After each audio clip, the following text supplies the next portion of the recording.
दोन कंडिशन मी सांगितल्या, heart attack या टायमिंग मध्ये वापरतो. जर तुम्हाला पल्स लागत असतील तर काय करायचं, रिकव्हरी पोझिशन द्यायची, आणि पल्स जर नसतील लागत तर सीपीआर चालू करायचे. मग आपण जे स्टेप्स बघितल्या 4-5 त्या स्टेप्स मध्ये आपण करायचे.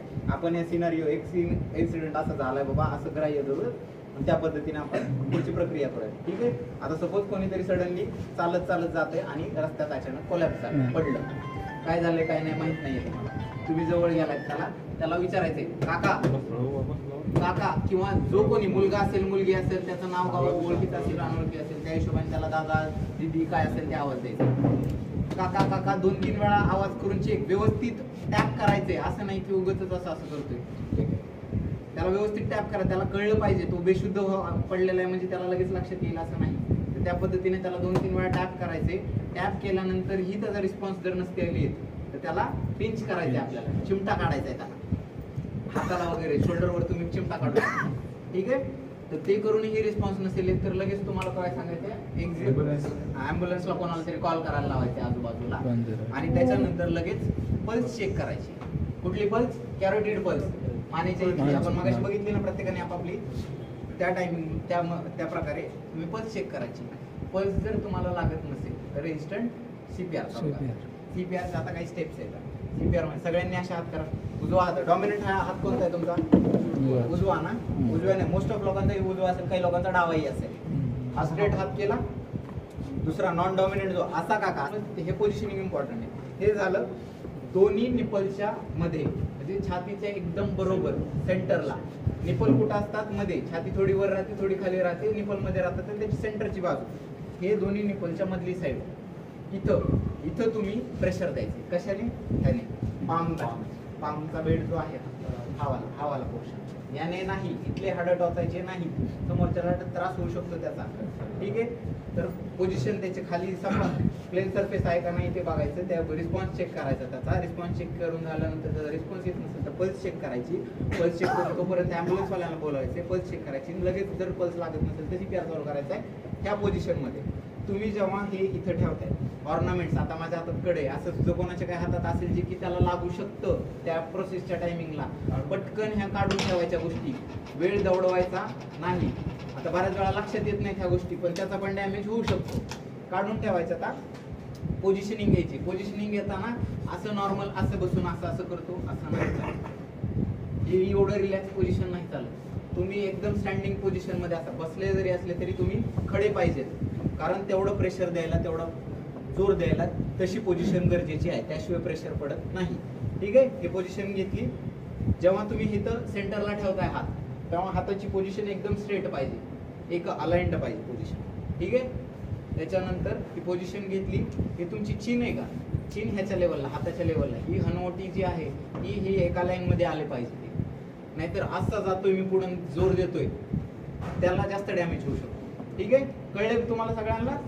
त्याच्यामध्ये आपण किती कंप्रेशन देतो, 30. हा.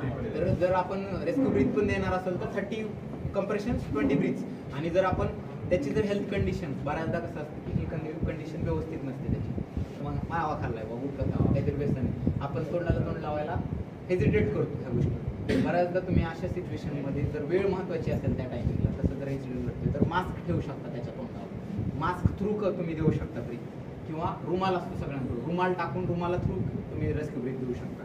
ठीक आहे. सुरू करूयात का. 30 कंप्रेशन. हे सगळं हात अलाइंड पाहिजेत. ही हनवटी इथपर्यंत आली पाहिजे, नाकी पुढे गेलेली पाहिजे. बॅक पोस्चर तुमची अशी पाहिजे, थोडंसं शोल्डर्स तुमचे पुढे येतील.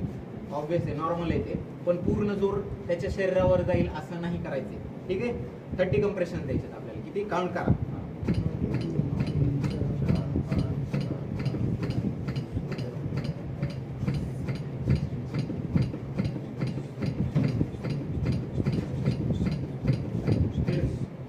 30. हे कंप्रेशन झाल्यानंतर एअरवे मग अशी बघितलं आपण, चिन उपर करायची. हे वर केली अशी चिन.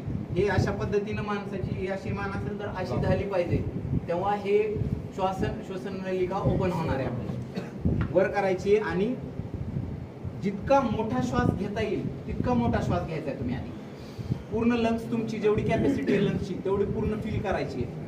ते लंग्स फील झाले की तेवढं पूर्ण श्वास तुम्हाला वापस त्याच्यात ट्रान्सफर करायचा आहे. हे 2 वेळा करायचं. ठीक आहे. हे जे काय असेल ते आता इथं तुम्ही जेव्हा श्वास देताय तेव्हा वापस कंप्रेशन चालू करायचे. हे कंटिन्यूस करायचं राहील. किती वेळा? 30 कंप्रेशन्स आणि 2 रेस्क्यू ब्रीथ. हे रेस्क्यू ब्रीथ इम्पॉर्टंट आहे. आणि जर तुम्हाला मगाशी म्हटल्याप्रमाणे हेल्थ कंडिशन जर व्यवस्थित नसेल तर अशा टायमिंगला मास्क वापरू शकता, रुमाल वापरू शकता, एखादा स्वच्छ कपडा असेल तर तो वापरू शकता. आणि तुम्हाला जर द्यायचंच नसेल तर माउथ 1 मिनिटापर्यंत 1 मिनिटात 100 ते 120 कंप्रेशन केले पाहिजे. हे आता हे झालं नॉर्मल लोकांमध्ये. नॉर्मल म्हणजे 12 वर्षाच्या पुढचे जे लोक आहेत किंवा 12 वर्षाच्या नंतरची जी कोणी पॉप्युलेशन आहे त्या लोकांसाठी आपण 30:2 रेशो वापरतो आणि हे 2 हातांनी करतो. पण हेच जर सिच्युएशन लहान मुलांमध्ये असेल, 12 वर्षाच्या आतली मुलं असतील, असं कोणी मुलगा मुलगी जर आपल्या आजूबाजूला आपल्याला सापडते तसं किंवा जशी सिच्युएशन झाली आहे तशी, त्या व्यक्तीला आपण एका हाताने देतो. हा हात फक्त असा यानेच देतो. सेम प्रोसिजर, फक्त हा जो हात इथं आपण मोठ्या माणसाला देताना दम लागतो, जोर जास्त लागतं, कारण शरीराची रचना वाढलेली असते, बिल्डअप चांगला असतो, त्यांचं शरीर एष्टी मोठी असते, त्याच्यामुळे जोर जास्त लागतो. पण तेच जर लहान व्यक्तींमध्ये करायचं म्हटलं तर ते किरकोळ असतं. 12 वर्षाच्या आतली मुलं म्हणजे किती असणार आहेत अशी. त्यामुळं एका हाताने कॉम्प्रेशन देतो त्यांना आपण. सेम गोष्टी 30:2 कॉम्प्रेशन. किंवा जर माउथ टू माउथ देत नसतो तर आपण 100 ते 120 पर्यंत कम्प्रेशन द्यायचे ते 1 मिनिटात. तुम्ही जर थकला तर आजूबाजूला दुसरा कोणी असेल ज्याला की माहिती आहे ही गोष्ट, त्याला तुम्ही कम्प्रेशन द्यायला लावू शकता. तुम्ही जाताय म्हणजे तुम्ही तिथं इन्सिडेंटमध्ये आलाय, तुम्ही तुमच्या समोर जर झाला, तुम्ही देताय, तुम्ही थकला, दुसरं कोणी जो तुमच्या ओळखीत आहे ज्याला माहिती आहे त्याला लगेच पुढचे कम्प्रेशन द्यायला लावू शकता. एवढं लगेच केलं की थकतं माणूस. आपल्याला वाटतं दिसायला इझी आहे, बघायला इझी आहे, पण ऍक्च्युअल मध्ये करताना जोर लागतो. मी आता कम्प्रेशन देताना हात माझे फोल्ड झाले का? नाही, स्ट्रेट पाहिजेत हात. जर तुम्ही कम्प्रेशन देताना असं असं असं देत असाल, चुकीची पोझिशन आहे, चुकीचा जोर पडते, जास्त कमी जोर पडू शकतो, ज्याने की त्रास वाढू शकतो. बरोबर आहे? लक्षात आल्या सगळ्या गोष्टी? काय काय केलं आपण सुरुवातीला? चेक केलं त्यांना. सगळ्यात पहिली स्टेप सगळ्यात काय?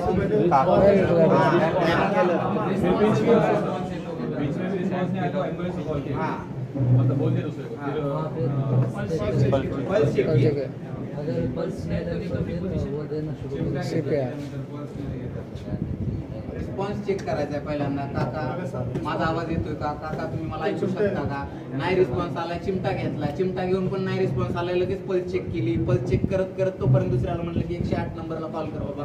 पल्स तेव्हा त्याला सांगितलं इकडे पल्स नाही लागत आहे, लगेच CPR चालू केला. हे इम्पॉर्टंट नाहीये, हे माझ्या हातात होतं म्हणून मी सांगितलं. हे काढून ठेवायचं काय इम्पॉर्टंट, तिथे वेळ महत्वाची, ह्याच्यावर जास्त लक्ष नका देऊ. असा डॅमेज नको पोचायला त्याला, म्हणून मी सांगितलं की जनरल मध्ये ह्या गोष्टी. आता तुमच्या हातात का कोणाच्या मोस्ट ऑफ लोकांच्या काही नाही दिसत, तर असेलच असं नाहीये, डिपेंड्स. असलं तरी गोवा समोरचा त्रास नको व्हायला लागू नये म्हणून मी सांगितलं. त्याच्यामध्ये 30 कम्प्रेशन्स कंटिन्यू, ते जे बॉडी पोस्चर मेंटेन करायचं होतं ते मेंटेन करून त्या पद्धतीनं 30 कम्प्रेशन द्यायचे विदाउट हँड फोल्ड्स आणि लगेच रेस्क्यू ब्रीथ. 30 झाले की 2 रेस्क्यू ब्रीथ द्यायचे, तर पूर्ण श्वास फील का पूर्ण लंग्स फील करायचे श्वासाने, नंतर द्यायचे. 2दा करायची ही गोष्ट. लगेच देऊन झाले की तुमच्या जागी जर दुसरं कोणी असेल, तुम्ही थकलेलं सारखं वाटत असेल, बाजूला व्हायचे, दुसऱ्याला द्या म्हणा. और तुमचा स्टॅमिना, बऱ्याच लोकांचा स्टॅमिना चांगलाही असतो, ते आणखीन देऊ शकतात बराच वेळ, मग ते कंटिन्यू करू शकतात. थकल्यानंतर दुसऱ्याला दे म्हणू शकतात, किंवा ते जर कंटिन्यू करत असतील तर करू द्यायचं. तोपर्यंत ॲम्ब्युलन्सची व्यवस्था करायची, तोपर्यंत काहीतरी इमर्जन्सीची व्यवस्था. ॲम्ब्युलन्स का? आमचं सेशन संपतंय आता. व्हिडिओ लाईक करा, कमेंट करा, चॅनल सबस्क्राईब करा. हे जे मसालवाला